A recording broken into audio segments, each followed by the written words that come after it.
Voilà, chers frères et sœurs, soyez abondamment bénis. Que la grâce de notre Seigneur Jésus soit avec vous. Aujourd'hui, nous voulons vraiment faire une deuxième partie de la vidéo précédente où nous avons parlé des fausses prophéties et des faux prophètes, pour essayer un peu d'insister encore une fois de plus et de vous expliquer un certain nombre de choses pour que nous soyons très vigilants, nous puissions vraiment comprendre la vérité et éviter de suivre des gens qui se font appeler prophètes, qui se font appeler messagers de Dieu et qui aujourd'hui trompent beaucoup de monde et sèment la confusion dans la vie des gens. Voilà. Parce que un prophète peut vraiment détruire des vies. Un faux prophète peut détruire des familles. Un faux prophète peut détruire des pays même. Un faux prophète peut vraiment causer des dégâts énormes. Ok? Il y a des gens aujourd'hui pratiquement qui ne parlent plus avec leur famille parce qu'un soi-disant prophète leur a dit que leur père est sorcier, leur tante est sorcière, leur oncle est sorcier, leur maman est ceci, leur frère est ceci. Et il y a des gens qui ne parlent plus avec leur famille à cause de ça. Vous imaginez? Il y a des gens même aujourd'hui qui se sont engagés dans des relations, qui ont marié des hommes, ou bien des hommes qui ont marié des femmes, parce qu'un soi-disant prophète de Dieu leur a dit que voilà la femme de ta destinée, voilà le mari de ta destinée, voilà l'homme que Dieu a voulu pour toi, ainsi parle le Seigneur, c'est ta femme. Et il y a des gens qui se sont mariés comme ça.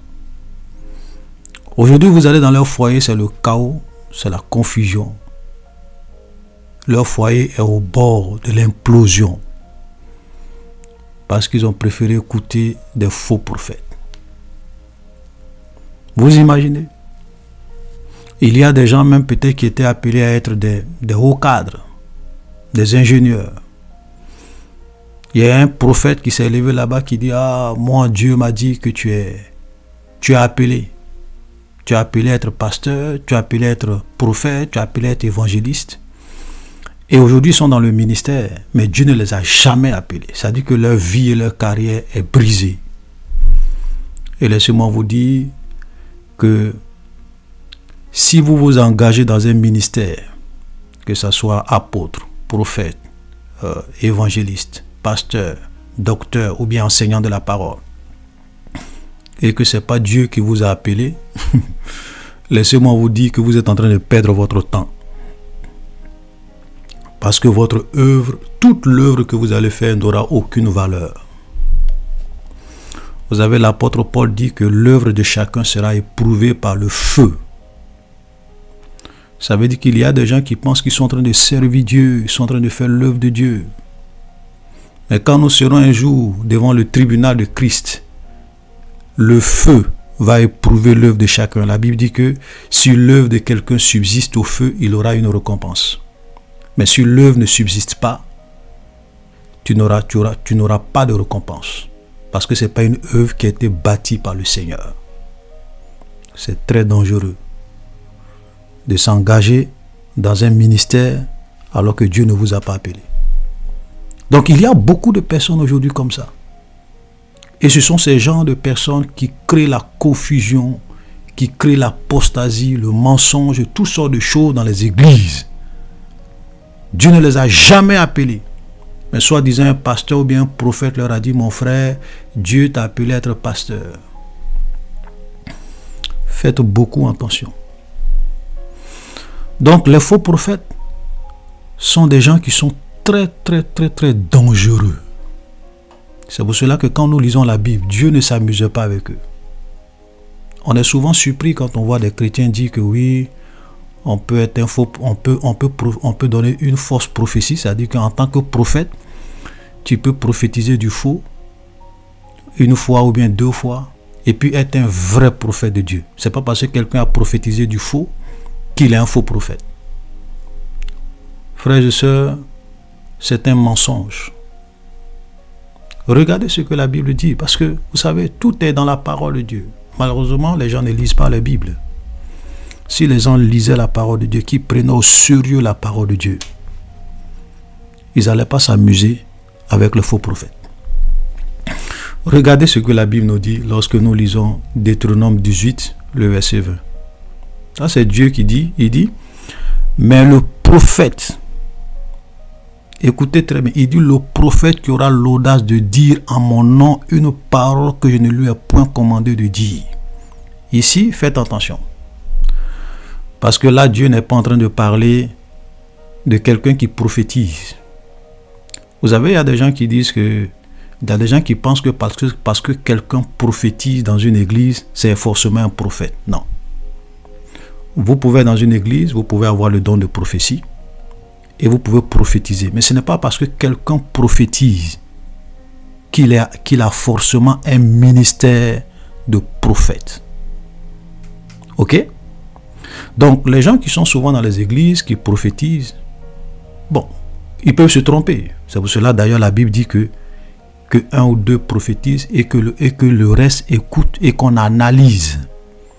Donc, un simple chrétien qui prophétise dans une église, moi, je peux accepter qu'il fasse des erreurs. Parce que c'est un simple chrétien. Voilà. C'est un simple chrétien. Il peut être influencé par ses émotions. Il peut être influencé par ses propres pensées. Il peut être influencé par beaucoup de choses. Donc, ça, c'est pas... Ça encore, on tolère. Parce que ici, Dieu dit le prophète. Donc, il y a une précision. Il y a une précision. Parce que la Bible dit que dans les derniers temps, je répandrai mon esprit sur toute chair. Vos fils et vos filles prophétiseront. Vos jeunes gens auront des visions. Donc, dans une église, filles comme garçons, des gens peuvent avoir le don de prophétie et prophétiser.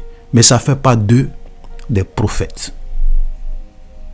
Amen. Ça ne fait pas d'eux des prophètes. Quand tu dis que je suis un prophète, je suis appelé à un ministère de prophète. Frère, c'est un autre niveau. Et ce niveau-là, on ne s'amuse pas avec ça. Dieu ne s'amuse pas avec ça. Amen. Regardez ce qu'il dit. Le prophète qui aura l'audace de dire en mon nom une parole. Il n'a pas dit 2 paroles.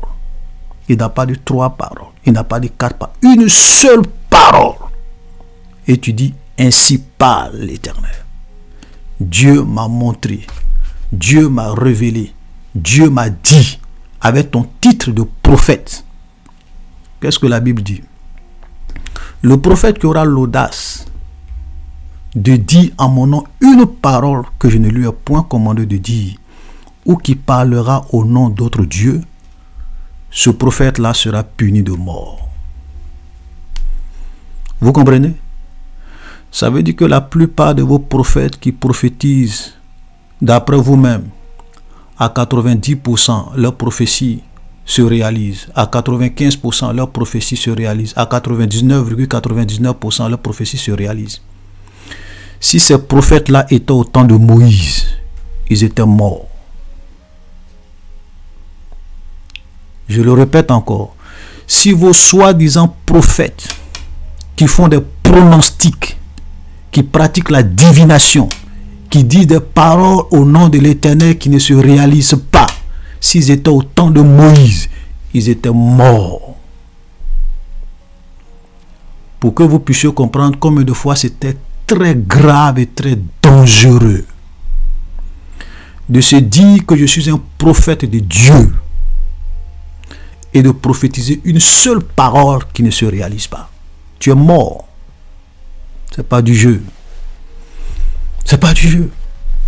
Imaginez un seul instant si dans la parole de Dieu un prophète de la Bible avait donné une prophétie dans la Bible qui n'était pas faux, qui était faux, ou bien une prophétie pardon qui était fausse.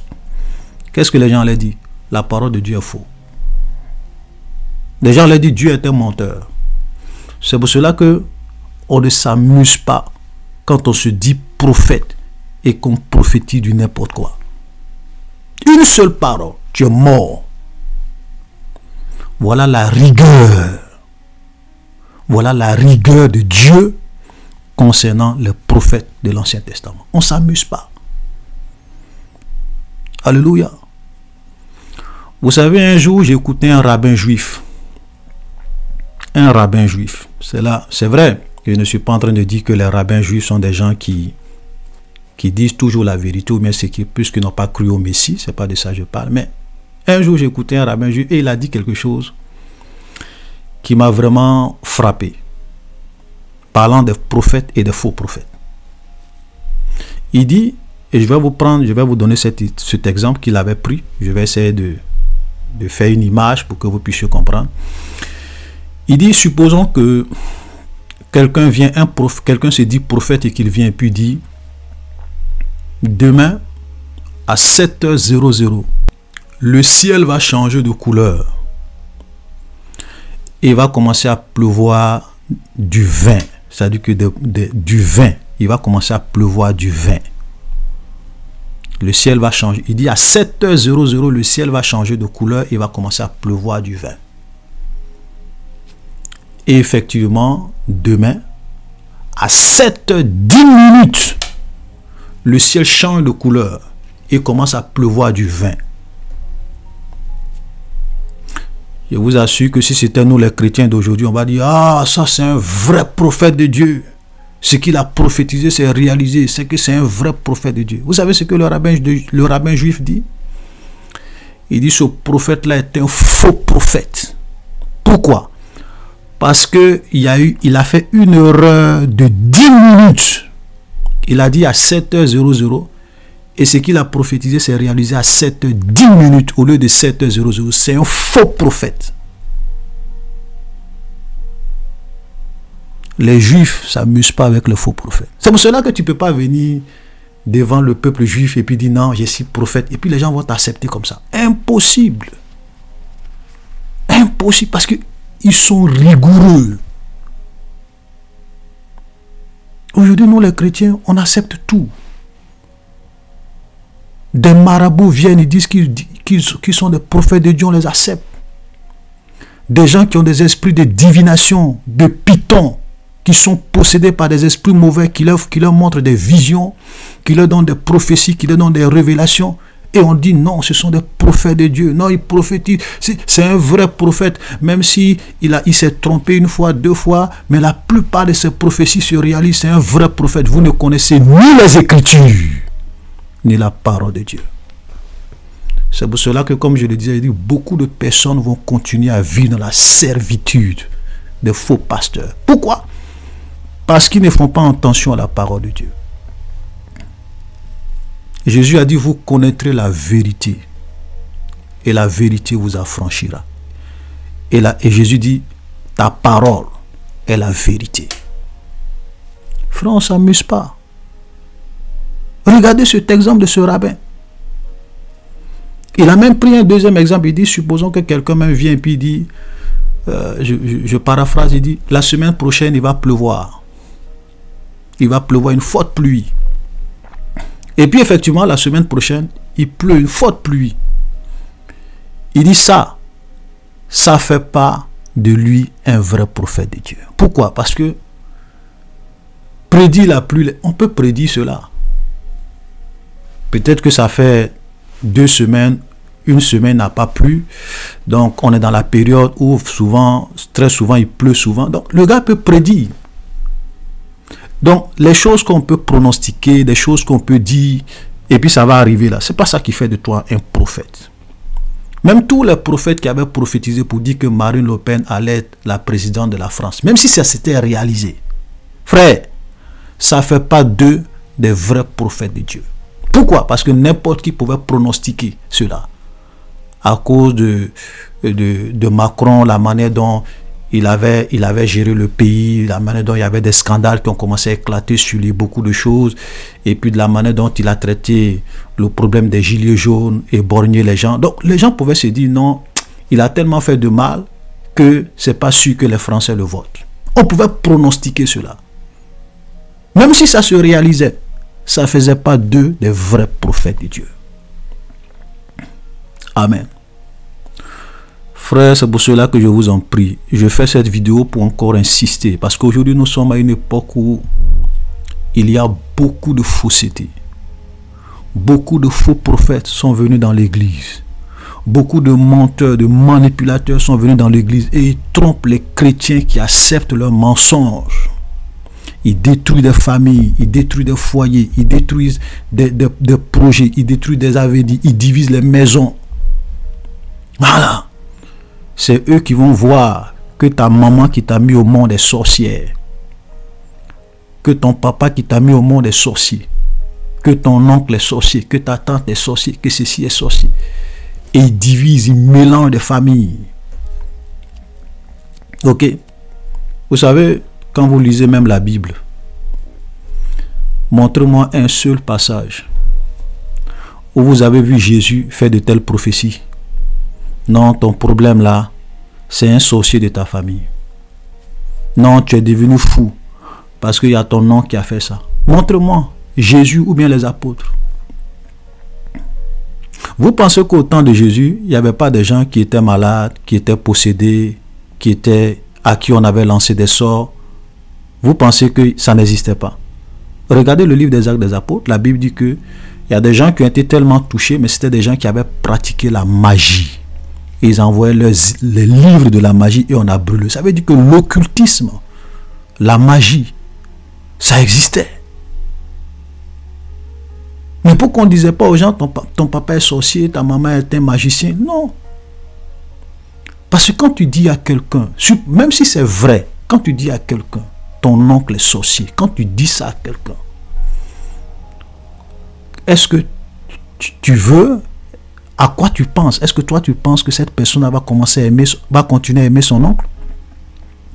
Tu es en train de s'aimer les germes de la division dans une famille. Voilà.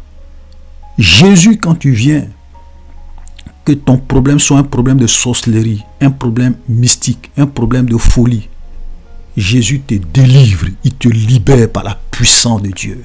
Il te rend libre. Et il te dit, suis-moi. Alléluia, obéis à ma parole. Parce que Jésus sait que il t'a délivré. Et si réellement tu le suis, tu mets en pratique sa parole, aucun sorcier de ta famille, même si ta maman est sorcière, ton papa est sorcier, ton oncle est sorcier, personne ne pourra réellement atteindre à ta vie. Parce que l'ange de l'Éternel campe autour de ceux qui le craignent. Voilà. C'est pour cela qu'il y a des choses, Jésus. Non, c'est-à-dire que Jésus trouve que vraiment ça ne vaut même pas la peine. Alléluia. Vous avez une fois vu les apôtres de Jésus donner des prophéties pour dire, je suis dans ta maison, je suis dans ton village, je vois la parcelle, il y a ceci. Ça, c'est de la divination. Ça, c'est de la magie, de la divination. Ce sont des esprits de python qui font ce genre de choses. Vous n'allez pas trouver de prophéties bibliques comme ça. Alléluia. Des prophéties bibliques. Ça, c'est du spectacle. Alléluia. C'est du spectacle. Même quand Élisée dit à Géasi, mon esprit n'était pas loin quand tu allais prendre les cadeaux de Naaman. C'était pour dire à Géasi, tout ce que tu as fait là, Dieu m'a montré cela. Ok? Voilà. Mais venez dire, non, je suis dans ta maison, ton salon est noir, ton fauteuil est rouge, comme on appelle, ta chambre est placée ici, je suis dans la parcelle de votre famille, et dans cette parcelle, il y a un manguier qui est là, ça c'est de la divination. Montrez-moi une seule prophétie des vrais prophètes de la Bible qui parlent comme ça. Non. Alléluia. Frères, arrêtons. Parce qu'il y a beaucoup de marabouts, beaucoup de féticheurs. Vous voyez, quand vous allez chez les marabouts, quand vous allez chez les féticheurs, c'est comme ça qu'ils parlent. Mais un vrai prophète de Dieu ne parle pas comme ça. C'est quelqu'un qui est là pour unir les familles, pour régler les problèmes, pour apporter la délivrance, pour libérer les âmes. Mais il n'est pas là pour semer la division dans les familles, pour créer des problèmes. Non, ça c'est pas Dieu. Alléluia. Ça c'est pas Dieu. Donc faisons beaucoup attention. Nos ennemis, frères et sœurs, nos ennemis, ce ne sont pas les hommes. Ton ennemi, ce n'est pas ton papa qui est sorcier. Ce n'est pas ta maman qui est sorcière. Ce n'est pas ton oncle qui est sorcier. Ce n'est pas ton ennemi. Jésus a dit, aimez vos ennemis. Bénissez ceux qui vous maudissent. Priez pour ceux qui vous maltraitent. La dernière fois, je disais, il dit, tous ceux qui prient pour que les sorciers de leur famille meurent, Dieu va permettre à ce que les sorciers de vos familles vivent longtemps. Tous ceux qui prient pour que leur oncle qui est sorcier, qu'il tombe dans le trou que lui-même il a creusé, Dieu va permettre à ce que cet oncle-là vive longtemps. Voilà. Il y a des gens qui font des prières, retour à l'envoyeur, retour à l'envoyeur. Ça, c'est pas biblique. Comment tu peux aimer? Parce que Jésus a dit, aimez vos ennemis. Maintenant, si tu aimes ton ennemi, comment quelqu'un que tu aimes, tu peux lui souhaiter le malheur, tu peux lui souhaiter la mort, tu peux souhaiter qu'il tombe dans le piège qu'il t'a toi-même tendu. Comment tu peux souhaiter ça? C'est que tu ne l'aimes pas. Voilà. Frère, avec Jésus, c'est le contraire de tout ce que tous ces faux prophètes vous enseignent dans vos églises. Jésus lui dit, aimez vos ennemis, bénissez ceux qui vous maudissent. Mon frère, ton ennemi, c'est celui qui te veut du mal, qui veut te tuer, qui veut ton échec. C'est lui ton ennemi. Mais Jésus lui dit, tu dois l'aimer. Et celui même qui te maudit dans le secret, tu dois le bénir. Comment vous appliquez cette parole de Jésus? Vous qui aimez faire des prières de retour à l'envoyeur. Faites attention. Aimez vos ennemis. Oui, vraiment, frère, cet oncle-là m'a beaucoup fatigué. Il a tué beaucoup de membres de nos familles. Il a fait ceci, il a fait cela. Il a bloqué mon voyage, ma bénédiction, c'est cela.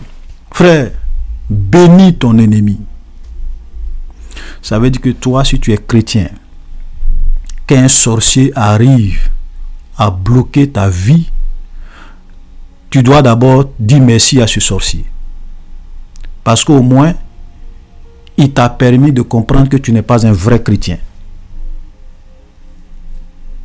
Parce qu'un vrai chrétien, frère, aucun démon, aucun sorcier, aucun mystique ne peut bloquer sa vie. C'est impossible. C'est impossible.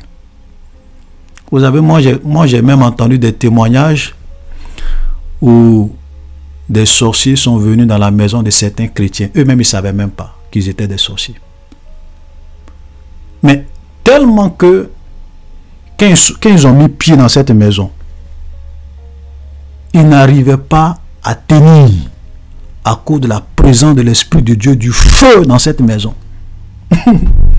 Ils ont fui. Ils ont demandé à partir. Eux-mêmes, ils ont demandé à partir. Entre l'Esprit de Dieu et l'Esprit du diable, qui est fort. Entre la puissance de Dieu et la puissance du diable, qui est fort. Ouais, des chrétiens qui tremblent. Je ne vais pas être le poulet des sorciers. Je ne vais pas être le mouton des sorciers en décembre. Vous les voyez jeûner, prier, faire des prières de combat. Vous avez des problèmes.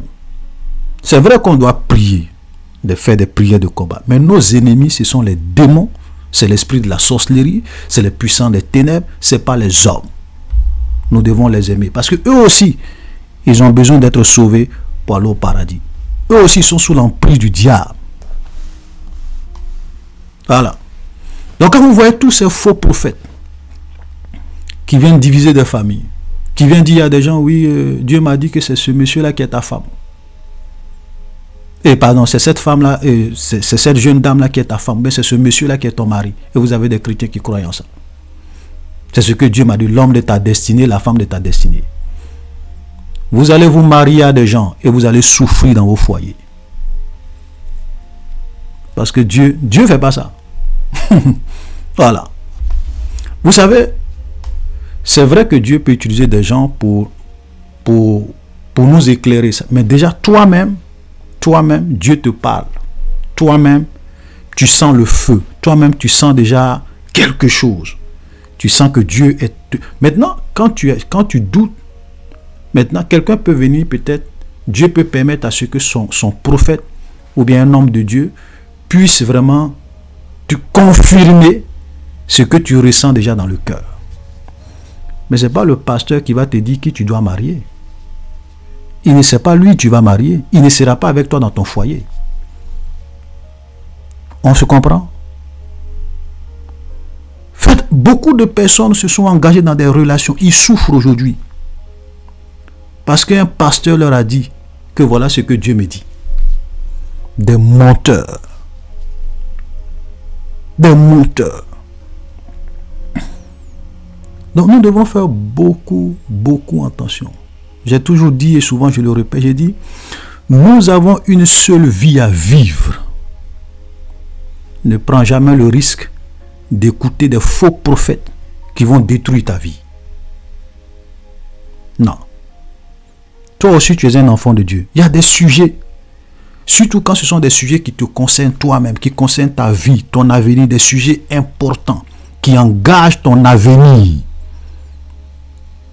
Dieu va toi-même te parler. Dieu va toi-même t'orienter. Maintenant, quand Dieu t'oriente, quand Dieu te parle, que peut-être tu as des doutes, tu hésites, tu ne sais pas si c'est Dieu qui te dit ou bien si c'est un homme, si c'est le diable qui te dit, maintenant, des prophètes peuvent venir pour te confirmer ce que tu as déjà reçu dans le cœur. Vous savez, moi, si je voulais écouter la voix des gens, parce que souvent, j'étais dans des églises et je sais que Dieu m'avait donné le don de prêcher sa parole. Souvent, quand je prêchais la parole de Dieu, je disais, ah frère, tu es un pasteur, Dieu t'appelle à être un pasteur. Si je voulais écouter ce que les gens m'ont dit, aujourd'hui, là, peut-être que j'allais être un pasteur dans une église. Mais je savais que ce n'est pas ce que Dieu m'a dit. Je ne me suis pas laissé influencer par les hommes. Et je bénis Dieu pour ça, pour cette grâce qu'il m'a fait. Vous voyez? Ce n'est pas parce que tu prêches bien que tu es appelé à être un pasteur. Aujourd'hui, je sais que ce que j'ai en train de faire là, c'est ce que Dieu avait prévu pour moi, que je puisse prêcher. Et que ce que je prêche puisse aller partout dans le monde. Des gens m'appellent du Mali, du Burkina, du Niger, du Sénégal, de la France, de l'Italie, du Maroc. Des gens même que je ne connais pas. Voilà comment Dieu travaille. Les voix de Dieu ne sont pas nos voix. Les pensées de Dieu ne sont pas nos pensées. Ne t'amuse jamais à t'engager, à engager ton avenir et ta vie en écoutant un faux prophète. Dieu ne t'a rien dit. Dieu t'a pas dit tu n'as jamais reçu l'appel de Dieu dans ta vie. Tu n'as jamais reçu une conviction de Dieu que tu as appelé être pasteur. Un plaisantin se lève là-bas et te dit non, Dieu m'a dit que tu as appelé être un pasteur. Et toi tu écoutes ça et tu t'engages. Et aujourd'hui, tu es malheureux dans ce que tu fais. Pourquoi? Parce que ce n'est pas Dieu qui t'a appelé là-bas. Tu es en train de travailler en vain. Frères, faisons beaucoup attention. Le monde est rempli, l'église est remplie de faux prophètes aujourd'hui qui égarent les gens. Avec le Dieu m'a dit, Dieu m'a dit, Dieu m'a dit, Dieu m'a dit. S'ils étaient au temps de Moïse, tous ces faux prophètes, ils étaient morts. Ils étaient morts. Et c'est souvent à cause de la légèreté de beaucoup de chrétiens. Beaucoup de chrétiens sont légers.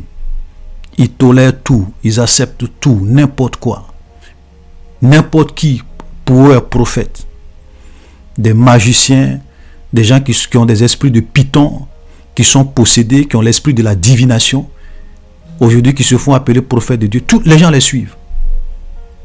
Vous allez dans leur église, c'est rempli. Prophètes de Dieu. J'avais même vu le poste de quelqu'un qui est venu, qui a tapé. De la prison, Joseph est devenu le premier ministre de Pharaon. Je décrète, je déclare ça sur ta vie. Et vous voyez les chrétiens qui aiment entendre les choses agréables. Vous les voyez. Amen, amen, amen, amen. Et je suis sûr qu'il y a d'autres mains qui disaient, Seigneur, localise-moi, localise-moi, localise-moi, localise, que cette bénédiction me localise. La plaisanterie. Dieu va te localiser. Tu sais qui est Dieu? Dieu, il est omniscient. Il est partout en même temps, au même moment. Il n'a pas besoin de localiser quelqu'un. Tu penses que Dieu, c'est ton ami? Ou bien tu penses que Dieu, c'est ton prophète? Ton devin qui dit, qui te prophétise du faux? Dieu va te localiser. C'est la plaisanterie. C'est-à-dire que vous voyez des gens aujourd'hui qui ont des langages. Ce ne sont pas des langages de chrétiens. Des langages de mystiques. Que Dieu me localise. Oh boy. Faites attention, frère. Faites attention.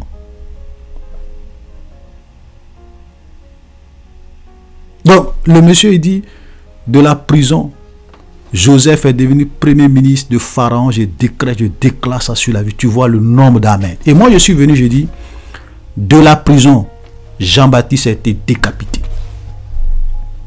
Vous savez ce qui s'est passé, ils ont bloqué, j'ai été bloqué, banni. Pourquoi? Parce que les hommes aiment entendre des paroles agréables. C'est pour cela que tous les faux prophètes leur disent des paroles agréables. Tu dis que de la prison, Joseph est devenu le premier ministre de Pharaon. Tu décrètes, tu déclares ça sur la vie des gens. Mais de cette même prison, Jean-Baptiste a été décapité. Pourquoi tu ne déclares pas, tu ne décrètes pas ça sur la vie des gens? Pourtant, Jean-Baptiste, Jésus a dit de tous ceux qui sont nés de femmes, il n'y a pas eu de plus grand que Jean-Baptiste. Mais ce Jean-Baptiste de la prison, il a été décapité. Allez-y sur vos postes, mettez de la prison. Jean-Baptiste a été décapité, je décrète, je déclare ça sur ta vie. Vous allez voir, comptez le nombre d'amen. Et la parole de Dieu est claire qu'à la fin des temps, les hommes ne supporteront pas la sainte doctrine, ayant la démangeaison d'entendre des choses agréables. Ils se donneront une foule de docteurs. Ils détourneront l'oreille de la vérité. Ils se donneront une foule de docteurs qui vont leur enseigner des choses qu'ils ont envie d'entendre. C'est ce à quoi nous assistons aujourd'hui. Je décrète, je proclame sur ta vie que cette année, c'est ton année, tu seras béni. Amen. Je décrète cette année que tu seras élevé, tu vas voyager, tu auras le mariage, tu seras prospère. Tout le monde dit Amen. Parce que ce sont des paroles agréables. Voilà. Mais allez-y, il a dit que vous vivez dans le péché, abandonnez vos péchés, abandonnez vos crimes, abandonnez vos mensonges, abandonnez vos détournements, abandonnez vos fornications. C'est comme il y a un silence. Quand vous allez dans une église, que vous commencez à prêcher sur le péché, silence de mort. Mais prêcher sur la bénédiction, vous allez voir la salle est en effervescence. Ça bouge, ça crie. Amen, amen, ça saute. Voilà des gens qui aiment entendre des choses agréables.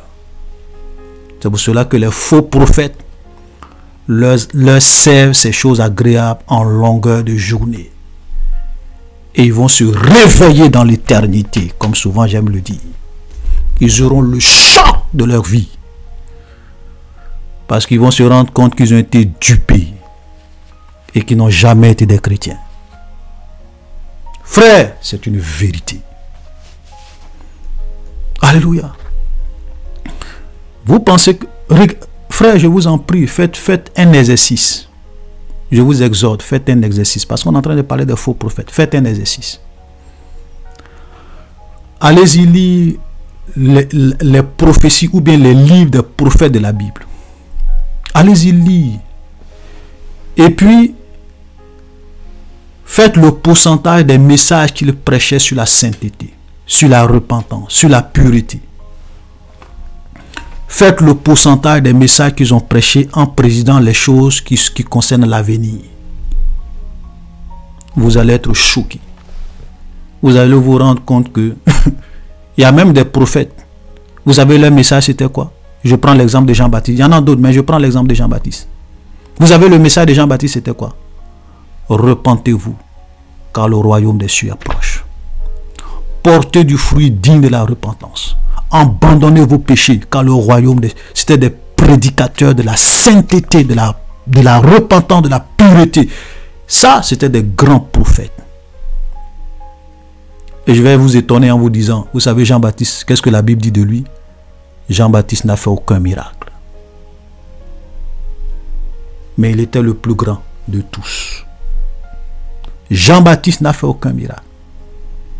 Allez, montre-moi les prophéties de Jean-Baptiste qui concernent le futur. Des choses qu'il a prophétisées qui allaient s'accomplir dans 100 ans, dans 5 ans. Montre-moi. Le grand prophète Jean-Baptiste, son message, c'était un message de repentance, de sainteté, de pureté. Ce n'est pas des gens qui venaient vendre du rêve aux gens, prêcher la prospérité aux gens. Parce que son souci, c'est que les gens abandonnent leur péché, qu'ils viennent à Dieu, qu'ils se repentent. Car le royaume des cieux approche, car le Messie approche. Voilà les vrais prophètes de Dieu. Alléluia. Ce n'est pas des gens qui vont venir te dire non, Marine Le Pen va être présidente, Donald Trump va être président, Dieu m'a montré ceci, Dieu. C'est de la plaisanterie. Voilà ce que les chrétiens valent. C'est terrible ce qui se passe dans les églises aujourd'hui. Terrible.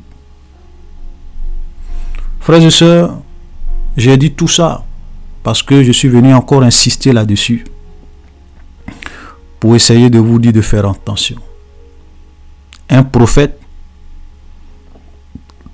quand tu dis que tu as appelé un ministère de prophète, il faut être sûr que tout ce que tu dis, 100% se réalise. Parce que c'est Dieu qui te parle. Voilà. Parce que tu te dis prophète, tu dis non, Dieu m'a montré en vision. Et il savait que ce n'est pas Dieu qui t'a parlé. Donc qui te parle? C'est le diable qui te parle. Ce sont les démons. Ça veut dire que toi-même, tu as un esprit de python. Tu es possédé. Voilà ce que ça veut dire.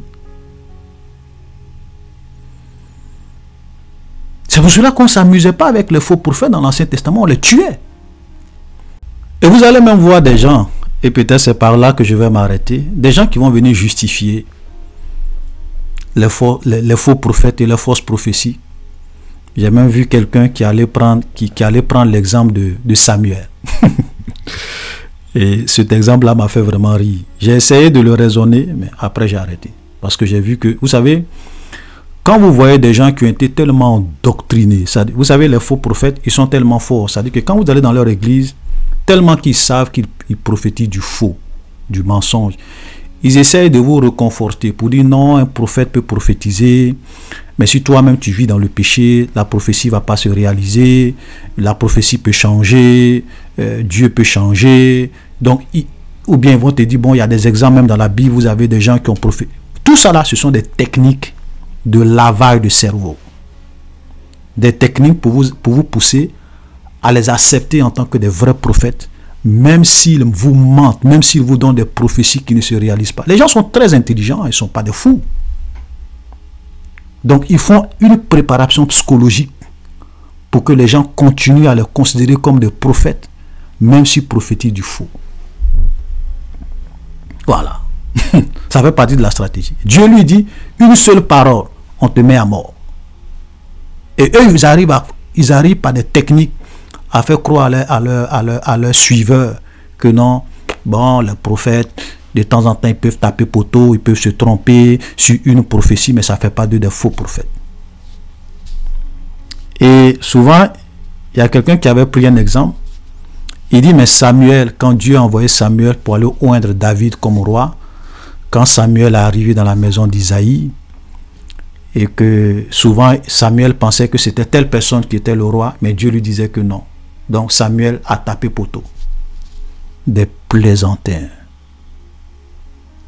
C'est malheureux que des gens raisonnent comme ça. Parce que quand vous lisez le passage, dont il est question, je vais afficher le passage là, vous allez voir.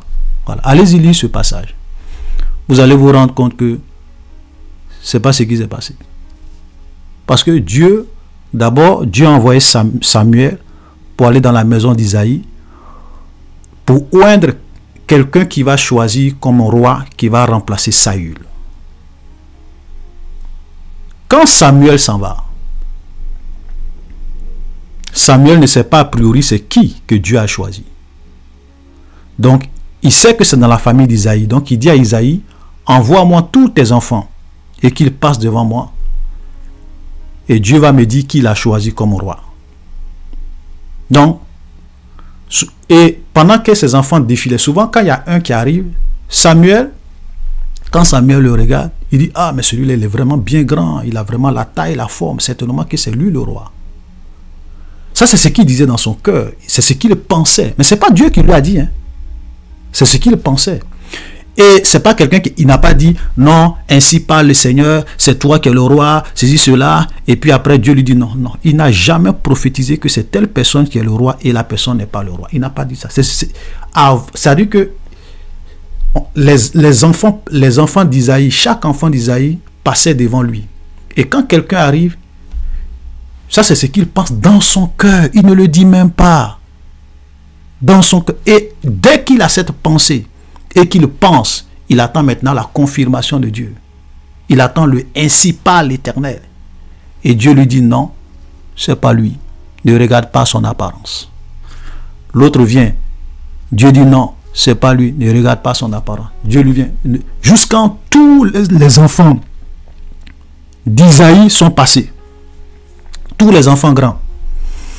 Dieu l'a dit non, il n'y a personne. Et Samuel dit mais parmi tous tes enfants, il n'y a personne. Dieu m'a dit qu'il n'y a personne. Il n'a choisi personne. Mais est-ce que tu n'as pas un autre fils à quelque part? Regardez comment c'est là que vous voyez que frère, les prophètes de la Bible, les prophètes de Dieu, ce n'est pas vos plaisantins d'aujourd'hui.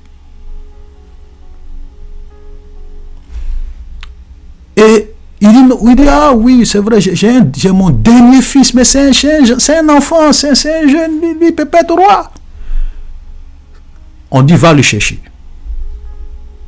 Et quand David arrive, malgré son jeune âge, Dieu dit maintenant à Samuel, voilà celui que j'ai choisi comme roi, va le oindre, c'est lui qui sera roi à la place de Saül. Et maintenant Samuel se lève selon l'ordre de Dieu pour aller oindre David, parce que c'est ce que Dieu lui a montré. Vous comprenez, chers frères et sœurs? Et des gens qui ont été tellement doctrinés par le faux prophète veulent venir prendre cette histoire pour dire non, Samuel a tapé poteau, Samuel s'est trompé. Oh boy, oh boy, oh boy, oh boy. Vous savez, quand les gens, quand on a fait un lavage de cerveau aux gens, c'est pas possible, c'est difficile. Hein? Il y a même des gens qui vont même aller prendre l'exemple de Michée. Et j'aimerais qu'on puisse lire ce passage parce que c'est là qu'on va terminer. Je ne veux pas que la vidéo soit trop longue. On va lire l'exemple de Michée. Parce que les gens sont prêts à tout pour justifier les fausses prophéties de leurs prophètes. Regardez, nous allons lire Michée. Nous allons lire l'histoire du prophète Michée que les gens souvent utilisent pour égarer les gens qui se trouvent dans 1 Roi chapitre 22. 1 Roi chapitre 22, nous allons commencer à lire à partir du verset 10. Le roi d'Israël et Josaphat, roi de Juda, étaient assis chacun sur son trône, revêtus de leurs habits royaux, dans la place à l'entrée de la porte de Samarie. Et tous les prophètes prophétisaient devant eux. Sédécias, fils de Kenana, s'était fait des cornes de fer et il disait ainsi parle l'Éternel, avec ses cornes tu frapperas les Syriens jusqu'à les détruire. Et tous les prophètes prophétisaient de même en disant monte à Ramoth, en Galaad, tu auras du succès et l'Éternel la livrera entre les mains du roi. Donc, il y avait le roi d'Israël, il y avait le roi de Juda. Et il y avait plein de prophètes devant eux parce qu'ils devraient aller en guerre. Donc les prophètes venaient, les faux prophètes venaient pour leur dire non, le roi, il faut partir en guerre, tu auras la victoire, ainsi parle le Seigneur, tu auras le truc, tout ça, tu auras la victoire, tu vas gagner cette guerre.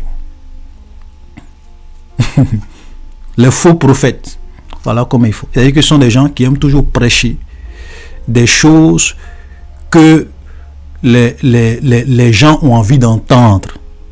Tu auras du succès, tu vas voyager, tu vas prospérer, tu seras élevé, Dieu m'a dit, des choses qui sont agréables à l'oreille. Voilà, ça ne date pas d'aujourd'hui, hein. Il y a très longtemps de cela. Même dans l'Ancien Testament, c'était pareil. Écoutez, on continue. Il dit, avant de continuer, d'abord, pardon, on aurait dû commencer à parler du verset 8, mais je vais commencer à parler du verset 8. Le roi a répondu à Josaphat, il y a encore un homme par qui l'on pourrait consulter l'Éternel, mais je sais, mais je le hais. Regardez ce que ce roi l'a dit. Hein. Il dit, il y a, 1 Roi chapitre 22, verset 8, il dit, le roi d'Israël répondit à Josaphat, qui était roi de Juda, il y a encore un homme par qui l'on pourrait consulter l'Éternel, mais je le hais, car il ne me prophétise rien de bon, il ne prophétise que de mal. C'est Michée, fils de Jimla, et Josaphat dit que le roi ne parle pas ainsi. Et donc les gens vont aller appeler Michée, que le roi n'aimait pas. Pourquoi le roi n'aimait pas Michée? Parce que Michée était un vrai prophète de Dieu. Et comme Michée, à chaque fois quand il va consulter Michée, Michée lui dit la vérité. Il dit non, ce prophète-là, je le hais. Il ne me prophétise jamais rien de bon. Il ne me fait que prophétiser du mal. Comme les chrétiens d'aujourd'hui. Non, quand tu vas dans l'église de ce prophète-là, non, il prophétise de bonnes choses sur ta vie. Les paroles agréables. Et donc, le roi dit que Michée, il n'aime pas Michée. Parce que Michée ne prophétise que du mal. Parce que les vrais prophètes de Dieu, c'est ce que Dieu leur a dit qu'ils vont te dire. Si tu veux, tu aimes. Si tu veux, tu n'aimes pas. Mais ils ne vont jamais chercher à t'amadouer. Jean-Baptiste disait à Hérode, la femme que tu as, ce n'est pas ta femme. Tu n'as pas le droit de la marier, c'est la femme de ton frère. À cause de ça, à cause de cette vérité que Jean-Baptiste prêchait, Hérode a fait arrêter Jean-Baptiste. Et c'est à cause de ça que Jean-Baptiste est mort. Les vrais prophètes de Dieu n'ont jamais peur des rois, des dirigeants. Jamais. Ils vont te dire la vérité. Ils ne regardent pas l'apparence des hommes. Ils ne regardent pas la poche des gens. Ils ne regardent pas la situation financière des gens pour prophétiser, pour prêcher la parole de Dieu. Voilà les vrais prophètes. Alléluia. Donc, les gens vont aller appeler Michée. Et c'est vraiment intéressant. Verset 13, le messager qui était allé appeler Michée lui parlant ainsi. Voici les prophètes d'un commun accord prophétisent du bien au roi. Que ta parole soit donc comme la parole de chacun d'eux. Annonce du bien. Vous voyez? Donc, on a envoyé un messager pour aller appeler Michée. Le messager même qui s'en va appeler Michée dit, ah Michée, vraiment pardon. Ok, pardon. Quand tu vas venir là, il faut prophétiser du bien du roi. Parce que tous les autres prophètes sont en train de prophétiser du bien du roi. Donc, il ne faut pas venir dire la vérité. Pardon, il faut faire comme eux. Voilà. Vous voyez comment les gens ne sont pas sérieux. Michée lui répondit, l'Éternel est vivant, j'annoncerai ce que l'Éternel m'a dit. Maintenant, la partie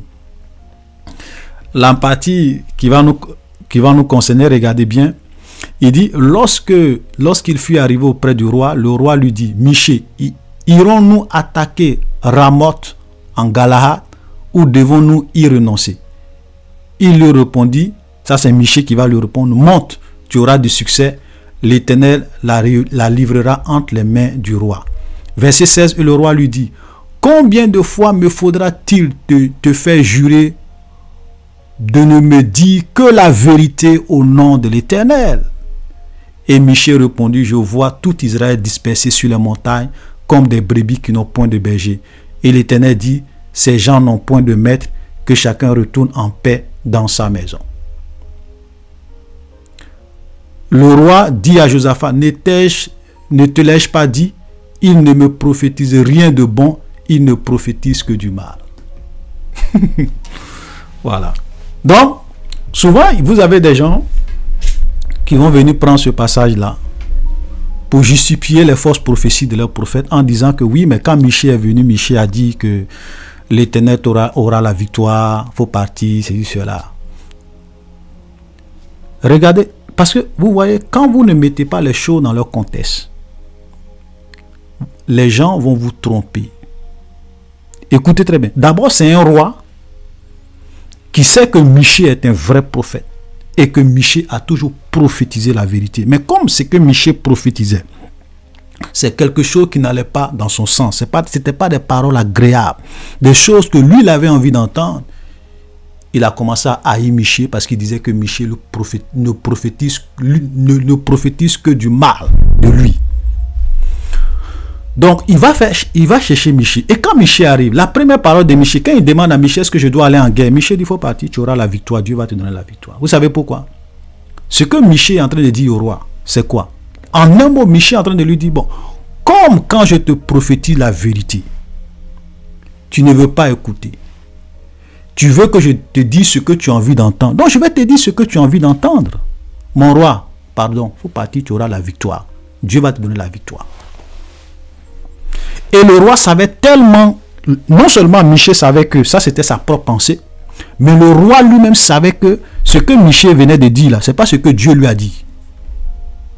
Mais il lui a dit ça parce que, comme lui il veut que Michée puisse lui dire quelque chose qu'il veut, c'est pourquoi Michée lui a dit ça. Et qu'est-ce qu'il va dire après à Michée? Il va dire à Michée, faut jurer, ne t'ai-je pas dit de jurer, faut jurer au nom de l'Éternel de me dire la vérité.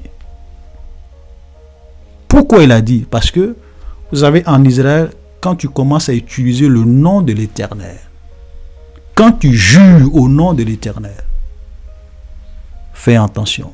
Parce que la Bible dit, l'Éternel dit, tu ne prendras point le nom de l'Éternel, ton Dieu, en vain, car l'Éternel ne laissera point impuni celui qui prend son nom en vain.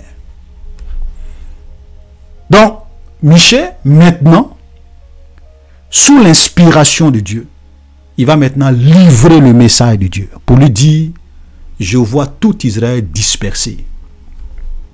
Il y a des gens, il y a un même, quand j'ai publié la vie, il dit que non, le prophète n'a pas dit ainsi par l'Éternel, il dit je vois dans mon esprit. Mais voilà, Michée dit que je vois. Mais c'est une prophétie qui vient de Dieu. Frère, ne vous laissez pas distraire par les techniques que les gens utilisent pour pouvoir vous amener à gober les fausses prophéties des gens.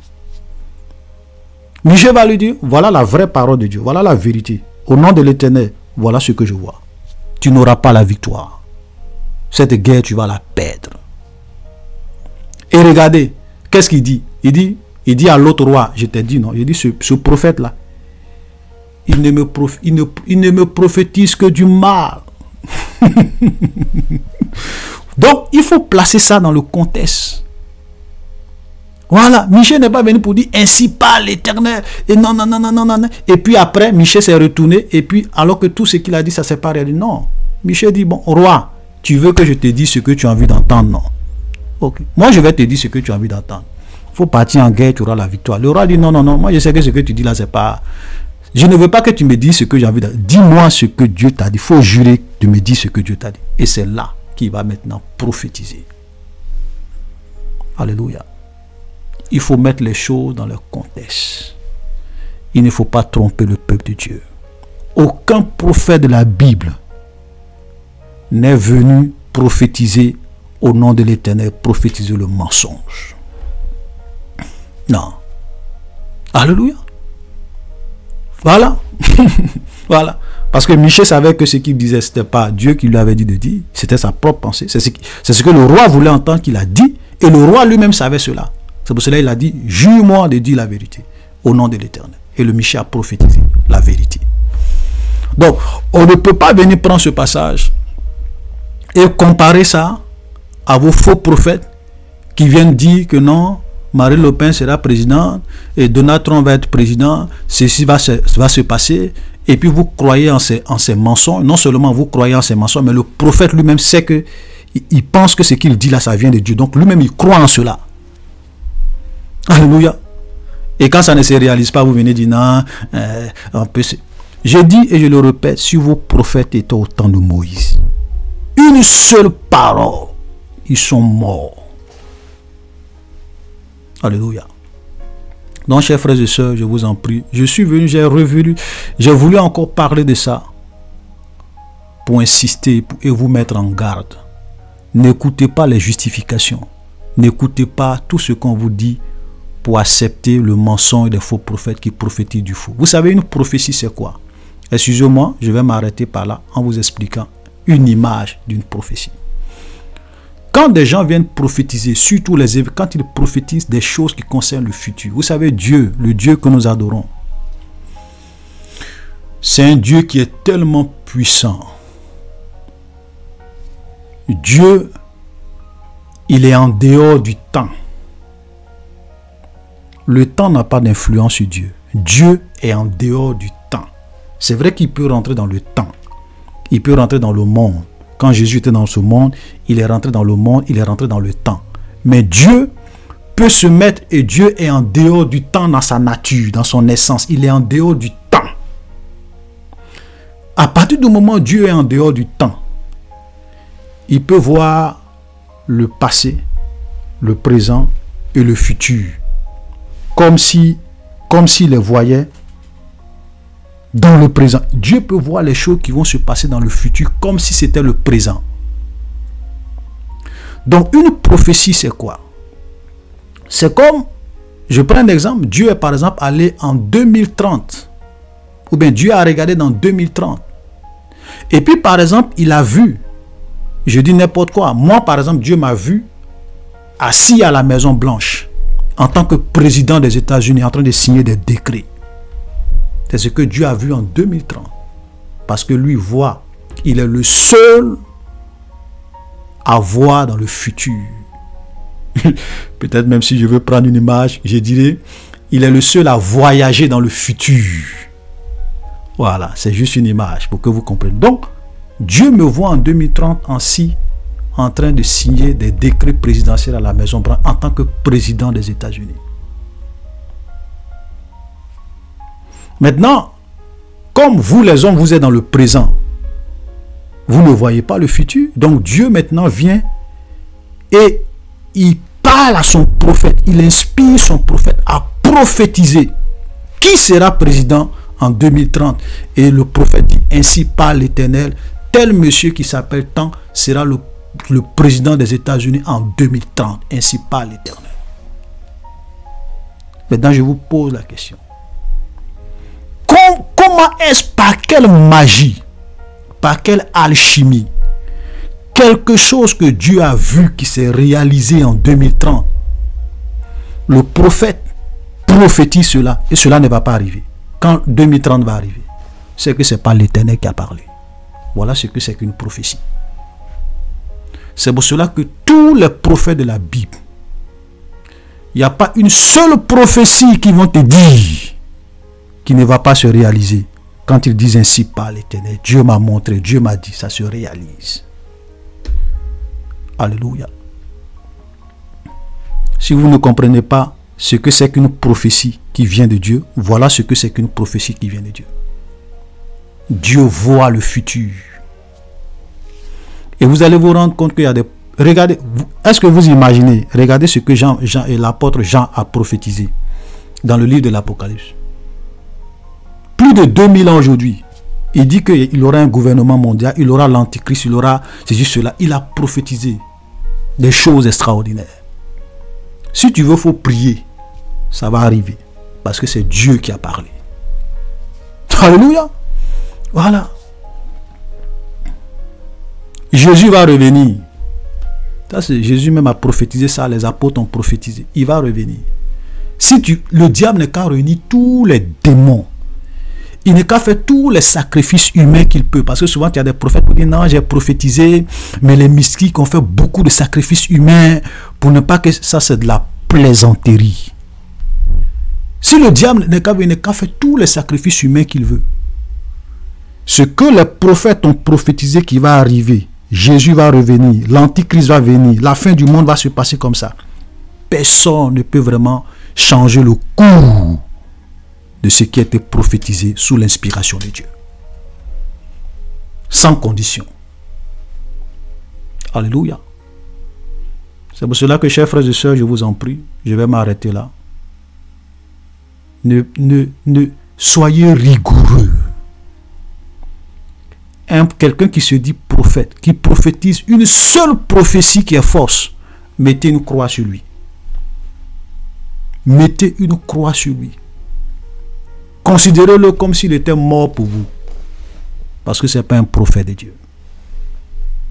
Alléluia. Chers frères et sœurs, shalom et soyez bénis. À la prochaine.